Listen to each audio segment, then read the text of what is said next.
Every now and then, someone walks into your life for just a few minutes and leaves you with a story you never forget. Back when I ran a small gun and novelty store, an older rancher came in looking for a derringer, and he left me with a tale about something he called sugar bears.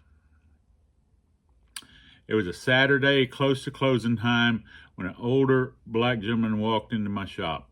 Late 60s, maybe early 70s, but still moving like a man who spent his whole life outdoors. Someone else in the store recognized him and said he was the guy who picked up stray livestock for the sheriff's department.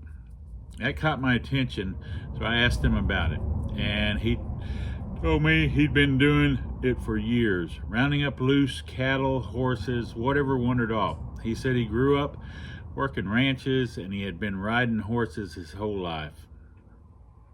He told me he wanted to buy a derringer, not a revolver, not a snake gun, a derringer. I tried to steer him toward something more practical, but he wasn't having it. He knew what he wanted, and when a man that season says he wants a derringer, you just show him the derringers. He picked one out in about a minute. While we were talking, a couple of older fellers nearby were debating urban legends, specifically whether Black Panthers existed in Texas. That conversation pulled both of us in. When it wrapped up, the older gentleman looked at us and said, "Y'all ever heard of sugar bears?" We all chuckled and none of us had. He said, "Well, back in the day, we had bears around here, but they weren't big. They were small, about this tall."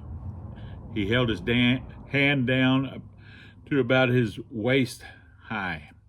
"Black bears, little ones.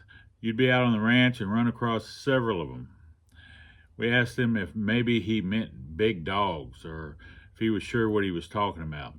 He shook his head. Dogs wouldn't walk around on their hind legs. He was dead serious. Said any of the old timers would remember them. He bought the derringer and left. I only saw him once or twice after that, but over the next few months I asked around, and sure enough, several old timers said they remember small bears in the area many years ago. Maybe they were young black bears, maybe they were something else, or maybe it was just one of those stories that lived somewhere between memory and legend. That's the thing about old ranchers and old stories. Sometimes the truth isn't the point. Sometimes the point is the man telling it, the life he lived and the world he came from. A world where you could ride all day, round up cattle, and still swear you saw a sugar bear watching you from the brush.